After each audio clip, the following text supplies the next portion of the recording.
Carol Black, and I am a member of the Board of Trustees of this congregation, the UU congregation of the Shenandoah Valley. No matter where you have come from today, who you are, for this next hour, you are a welcome part of this community. And we hope that you will leave here both spiritually and intellectually nourished. If you would take a moment at this time to make sure your phones are silenced.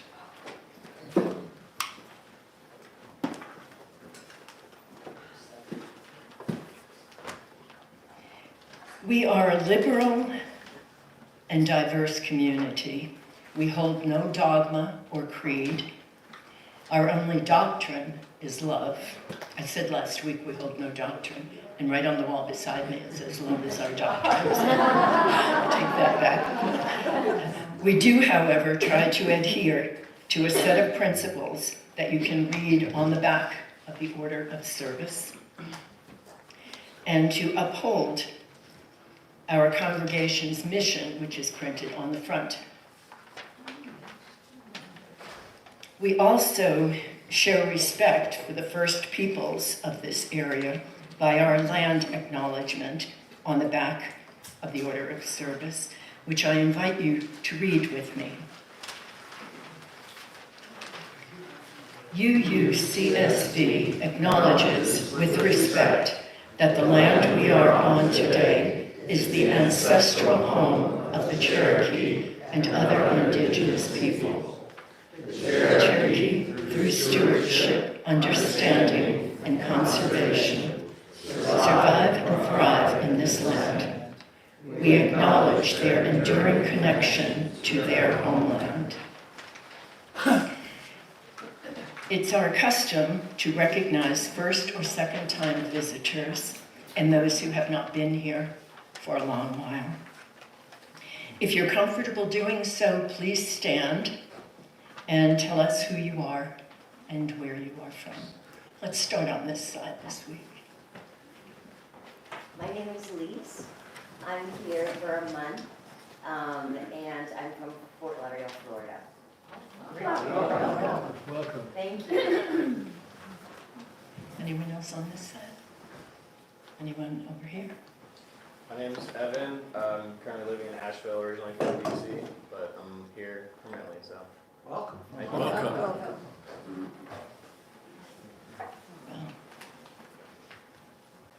we also invite you, anyone, all of us, to stay for coffee and mingling after the service. If you are interested in receiving our weekly e-newsletter or finding out more about our community, please see anyone with an orange name tag. Michelle, our membership chair, will be at the greeting table in the foyer where you got your name tag after our service, and she is full of information, good information. The flowers today are given in memory of Mamie Hilliard by Susan Culler. I wanted to mention, I was looking last week, we have July birthdays, and I imagine it was inadvertent that we left Michael Carter, his name up. He's July 9th, so happy birthday to him as well. And now, without further ado, let our service begin.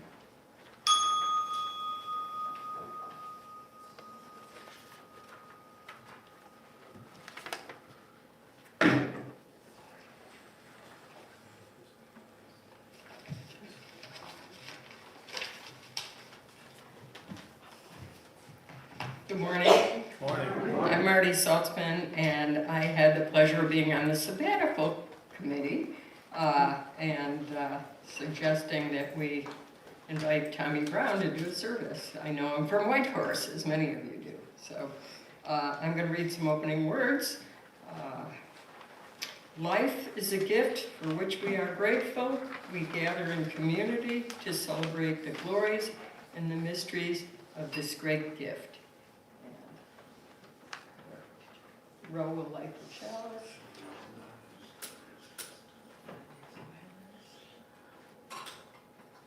Thank you. And now, if you are willing and able, we ask you to rise and sing opening hymn 407. We're going to sit at the welcome table.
Our reading from today is Everything Falls Away.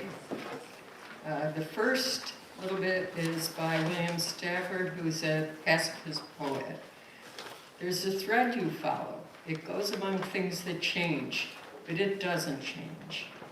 And the second part is by Parker Palmer, who's an author and an activist, and he preaches and practices around his neighbors, so many of you may know of him. I love this piece very much.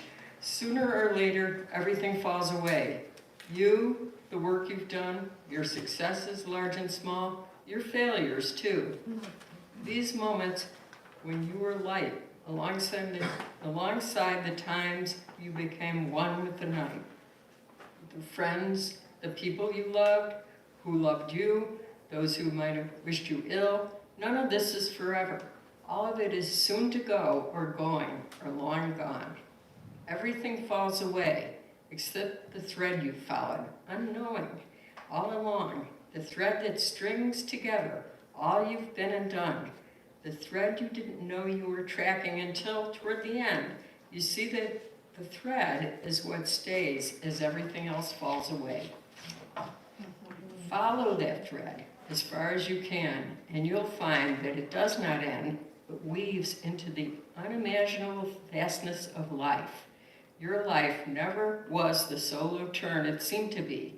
It was always part of the great weave of nature and humanity, an intensity we come to know only as we follow our own small threads to the place where they merge with the boundless whole. Each of our threads runs its course, then joins in life together, this magnificent tapestry, this masterpiece in which we live forever. And now Tommy Brown will lead us in meditation and prayer.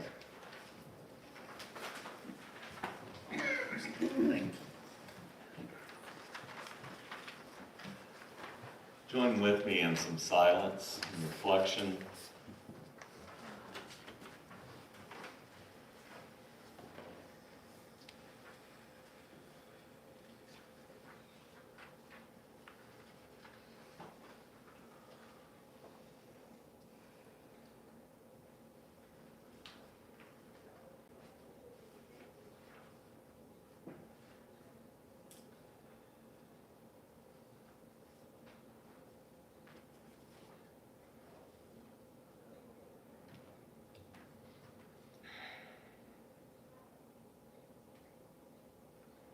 And if you choose, in prayer.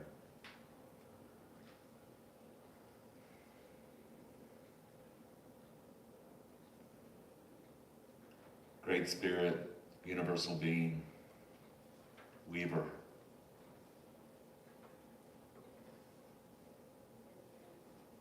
We see, we know, we feel the brokenness.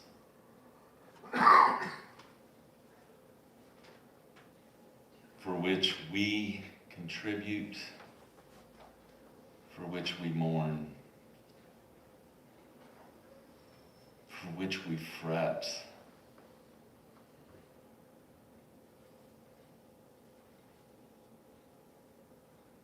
Beyond the fear,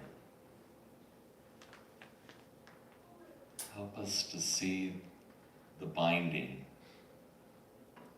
the weaving,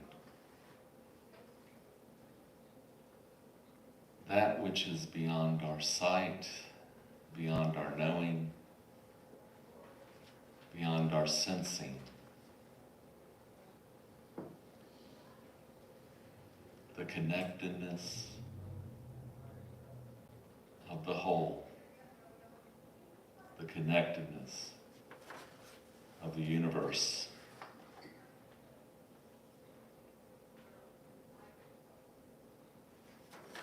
Be with those who are in the midst of brokenness this day. Let us reach, touch, be with, present in that brokenness.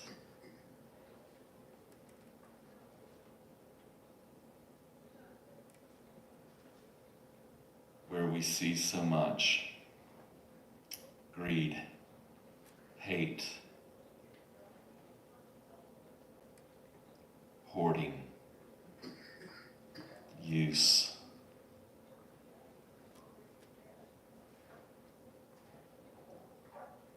Help us to be binders,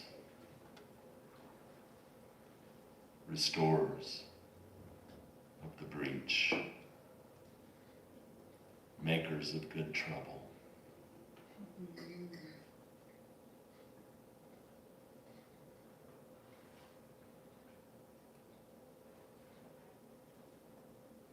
Reweave, restore, and renew us this day.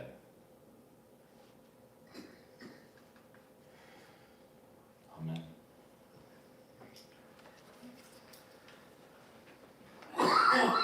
We're going to sing again. Guide my feet, 348. Stand if you are able.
Now is the time when we invite you to come up silently to express a joy or a concern. please come up. The floor is yours. You can light a candle or drop a stone in the water.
Is there anyone who needs me to bring a bowl of stones to them? For those of you who, for whatever reason, didn't come up, I will now drop a stone in the water.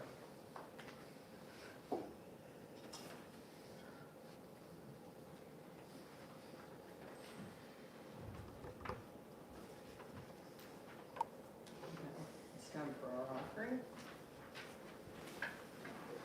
Your gifts, whether large or small, help us keep the lights on in this wonderful place. Thank you.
And now I'd like to introduce our speaker, Reverend Tommy Brown.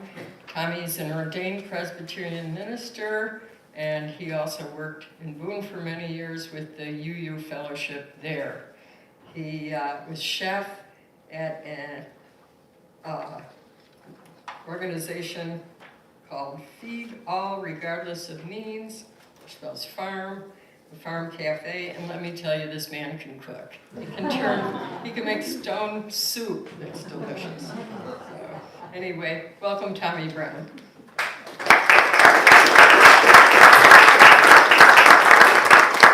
Good morning. It's a pleasure to be with y'all. I'm grateful for the opportunity, and I'm going to be back. I believe, August 17th. So this is more of an introduction to me, hopefully meaningful to you as well as we explore common threads.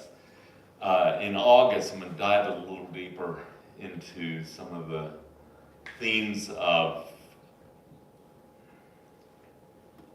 gift in community,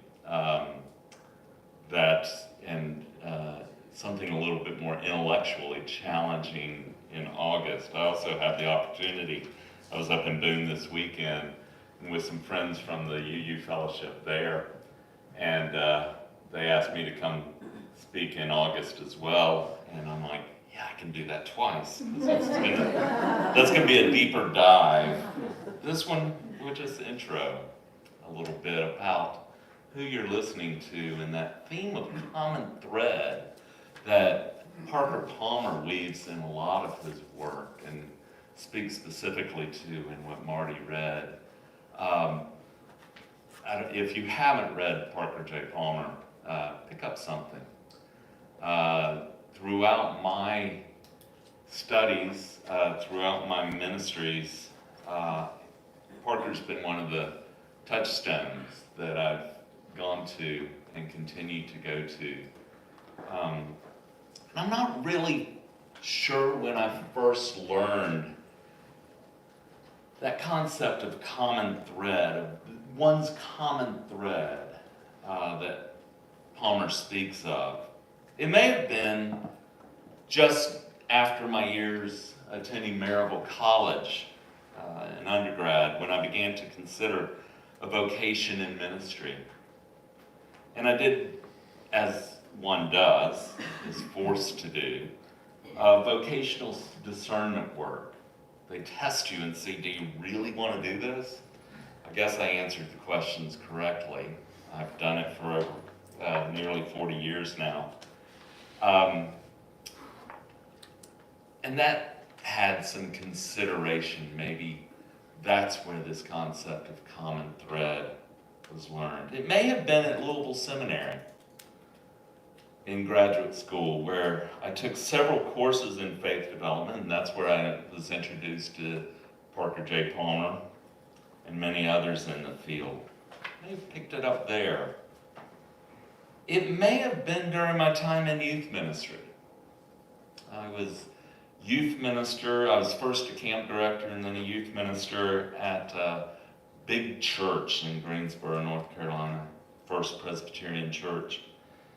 And during that time, I attended the Princeton Youth Ministry Forum at Princeton Seminary, and we spent a lot of time in stages of faith and faith development work.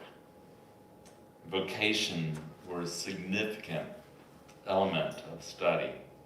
Whichever it was, the deeper awareness of that concept of common thread led to my own awareness of the common thread running through all of the varied vocational expressions and experiences that I've had. And it became clearer several years later, especially during a time of vocational crisis, rather than in times of clarity when I was certain that I was doing the right thing. But more on that later. Here's my path, my story. For you to get to know me better and to understand how I discovered what I see as my common thread. You may hear it. It may emerge for you as I share. For me, it all goes back to camp. For you, some of you maybe too. However, I had a different camp experience. My parents were camp directors for the Presbyterian Church. I was born the first day of summer camp in 1962 as my parents were getting ready to host, 150 some kids at a camp in Northern Virginia. It continued. That was my life. That's what I knew as church, was camp. That's what I knew as community, was camp. Growing up there. And then when we moved to Florida and my folks started a camp there that I was enmeshed in, the weaving was thick at that place. And I had my life there. My life in school was that other life. It was camp where I was centered, where I felt at home, where I knew who I was. That was what I loved. So when I went off to college at Maryville College, a small liberal arts school in East Tennessee, it was like 4 years of camp. I loved it. Yeah, I knew how to navigate this. I intentionally chose this small place that my gifts could shine, and they did. It was great. I didn't want to leave, so I didn't. I stuck around. Part of it had to do with girls, but just to be honest. But my first job after college was what was called then Vista Volunteer. Was anybody else here a Vista Volunteer or Peace Corps volunteer? It's called AmeriCorps now. Probably it's cut. Ridiculously it's cut. But my first job was I was hired to be assistant director of a halfway house for people coming out of prison. And the concept of this was developed by the Catholic chaplain at Vanderbilt University in Nashville. His name was Father Jack Hickey. And the concept that he developed was to have half the home, half the residents be college students or grad students, and half the students be folks coming out of incarceration. And it was based on a concept of restorative community, restorative connections, that those who find themselves in trouble, incarcerated, have experiences of broken connection in community, in their families of origin, their life, whatever. And out of that brokenness is where their disconnect, their crime that culture puts on them happens and occurs. So if that gets restored and reconnections occur, and we teach and help people learn how to be in community, then they're much less likely to continue that disconnect. So we had folks like me. I was hired to be the assistant director. I became at 22, the de facto director of a community of 12 people, half of whom were coming out of prison. And I was going to prisons to reach and talk to people, and they were given unto my responsibility by the judge, by the parole office, to receive them out of prison. I was in way over my head. But I learned so much, and we would also have the community members help and support and come and cook. The board members were very active. It was an amazing place, and we turned what's called the recidivism ratio, that return, we reversed it. Generally at that time, it was 70% of persons who were coming out of prison would return, because there was no structures for them to reconnect in community, other than the community that they learned, the dysfunctional community of incarceration. we reversed that because they were able to connect in community. Of course, there were, I later learned that data and things like that can be somewhat situational. But it was an amazing thing to be a part of. I then went to seminary and was part of another amazing community of learning. I got married. That connection with my wife Karen has been a key part of that thread. And then I went back to camp after seminary. I became camp director myself outside of Louisville at a camp called Cedar Ridge. And it was great. It was also really hard.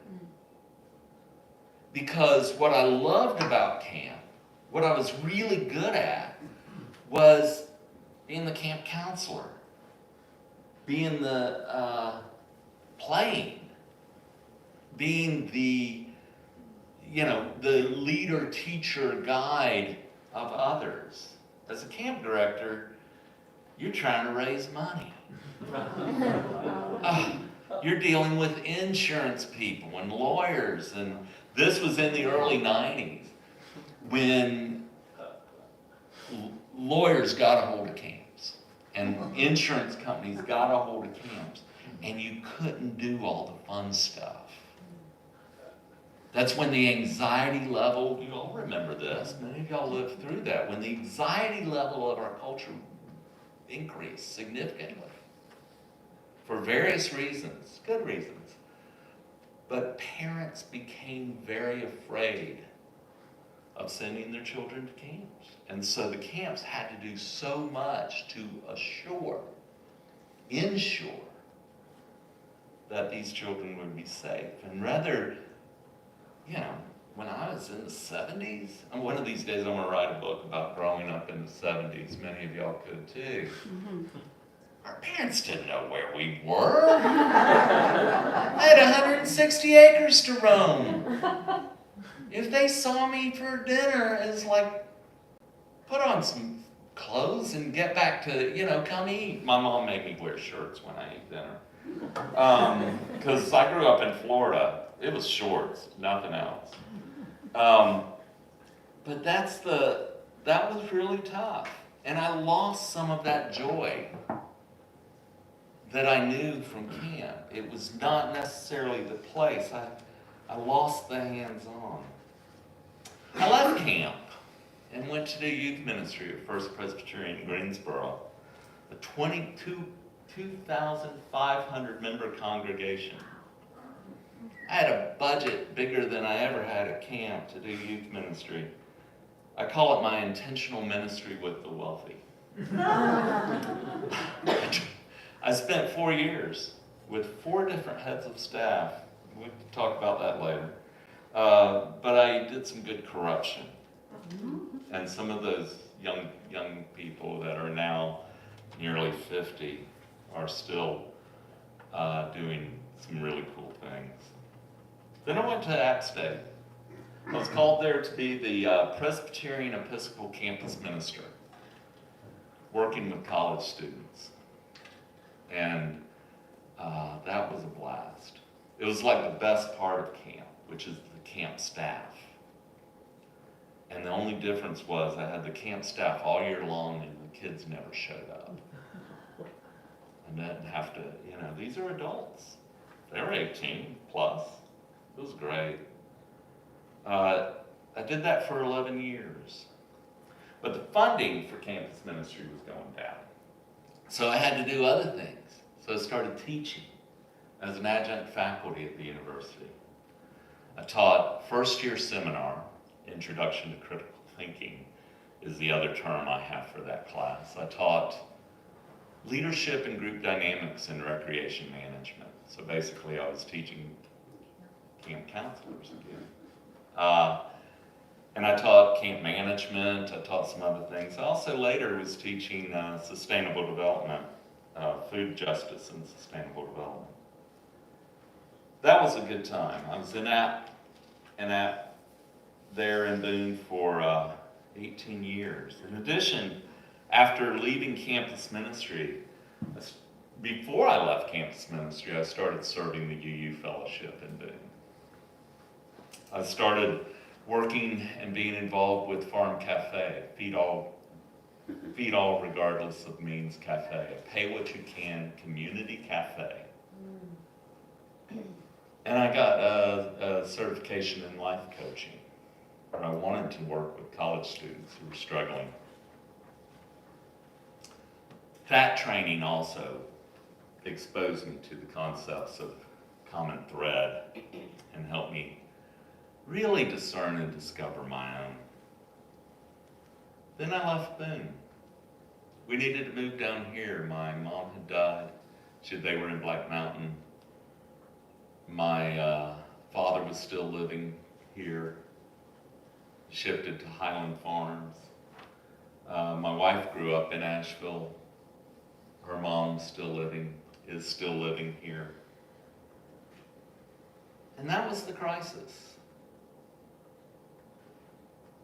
I'd had other small ones. Leaving camp was really tough. Was that thread camp? Or was that thread something else?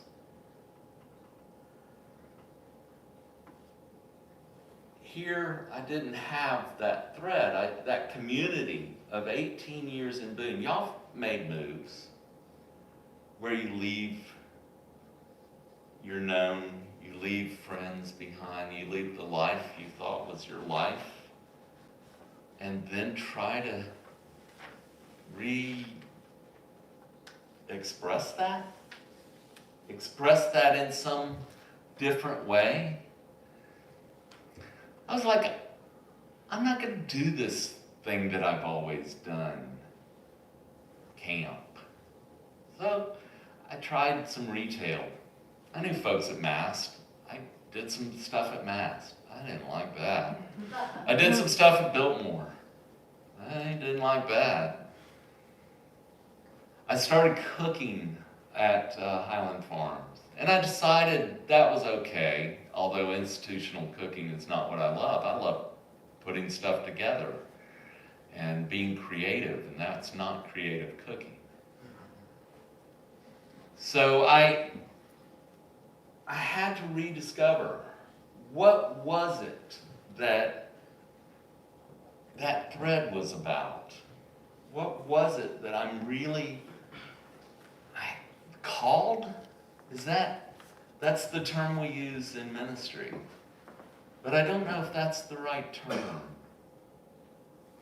Gifted, vocationally, whatever.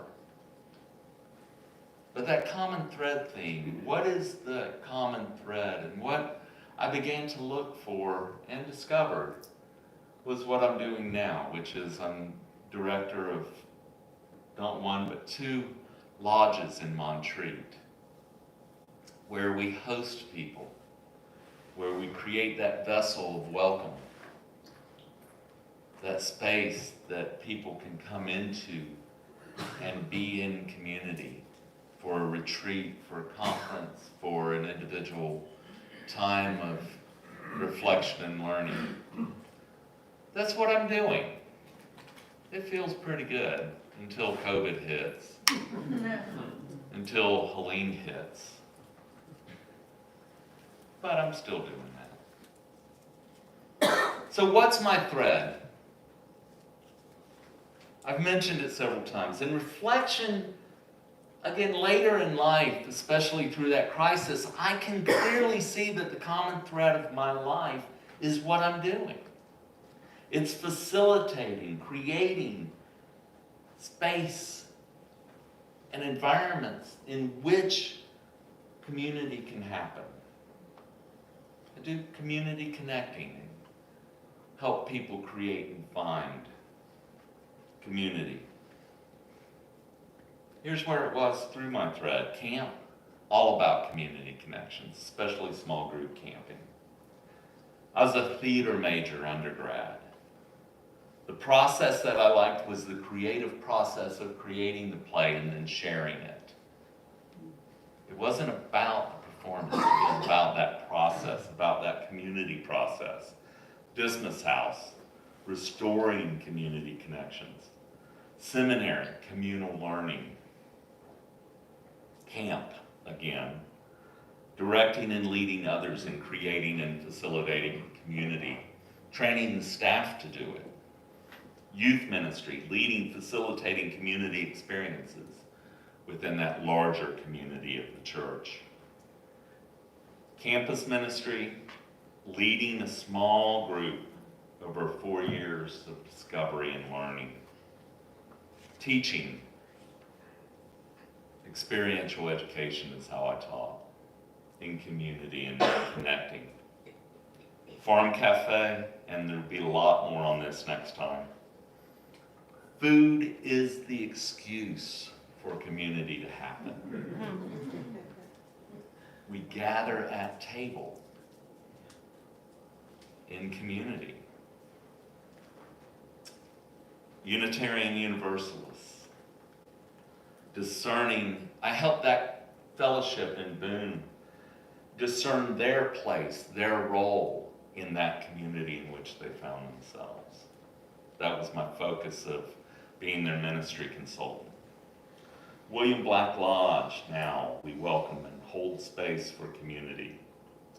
And Whitehorse, which I was on the board, I'm no longer on the board, but music is the excuse for community to happen in that space. When I had crisis, when I left Boone, and I reflect now and know that it was also there in other times, I lost touch with that thread. I was grabbing onto other things. But that thread, I now know, is what I've followed and will follow. It's who I am, part of who I am. So that's my common thread, my story. And as a person whose common thread is facilitating community, I'm going to briefly facilitate a group process for y'all, maybe an individual process as well. So before we do a little bit of that, I want you just to reflect, take a few moments on these questions. What do you think is your common thread? What experience, job, or challenge helped you discover this? So take a moment. What is your common thread? And what helped you discover that? Or what might be helpful for you to discover that? Take a moment.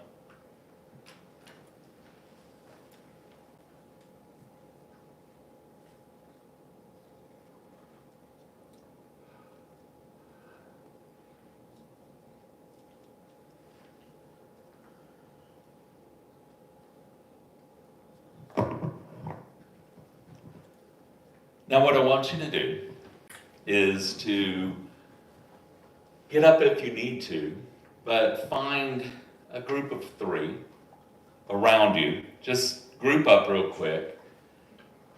Go ahead, you can move. 3 people who you can speak to and share with.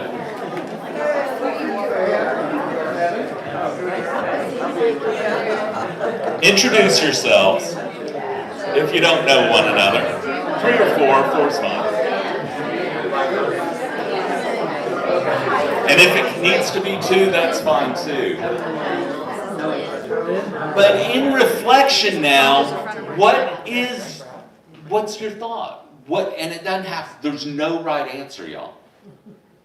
What do you think your common thread is, and what helped you discover that? What were the experiences that helped you discover that? Share that quickly with one another. There'll be time later with coffee and snacks to do more. So.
Do your best, folks, to give time to everyone who needs to share. Give time for everyone.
Two more minutes, so if someone hasn't had the opportunity to share yet, please make sure that happens.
Okay, let's bring that to a close.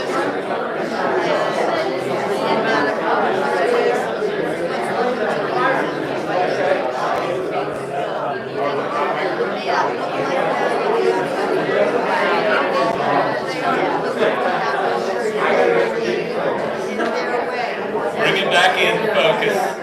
Actually, you've been in the best part of the focus. Remember that for me, it begins with camp. Camp is not a mediated experience. It's an experience that trusts the community to be community. The Romans, from whom we inherit the form of worship, the Greeks and the Romans, this mediated space which even Unitarian Universalists fall into, where we face forward. What you just did is community. What you take from here is community and connection and the sharing and weaving of the common thread. your thread with other threads, creating and rebinding the broken community, which we know so well. Here again, Parker Palmer's poem, the last phrases. Follow that thread as far as you can, and you'll find that it does not end, but weaves into the unimaginable vastness of life. Your life never was the solo turn it seemed to be. It was always part of the great weave of nature and humanity and immensity, we small thread. And immensity, I missed something, anyway. Small threads to the place where they merge with the boundless of whole. I didn't copy correctly. Each of our threads runs its course and then joins in life together. This magnificent tapestry, this masterpiece in which we live forever. Thank you.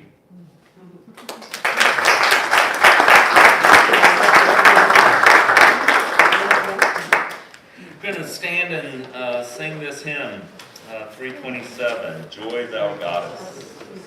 We're going to sing the first two verses in English, unless you raise your hand to sing it in German. One. Okay, so we're going to do verse 1 and 2. All right.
Did you get the pause correctly? Thank y'all for sharing this time, for sharing your story, for sharing your thread with others in this community, for bringing yourself into this community. We do need other. We need connection. I heard recently that what we need most, and I'm blanking on the guy's name, is food and, Maslow's hierarchy of need. It's wrong. What we need first and foremost is one another. What we need and cannot live without is connection. So weave your thread. Share that common thread, which is the gift that you bring to community. Bring it into places. Bring it into life with one another. Go in peace. Blessings.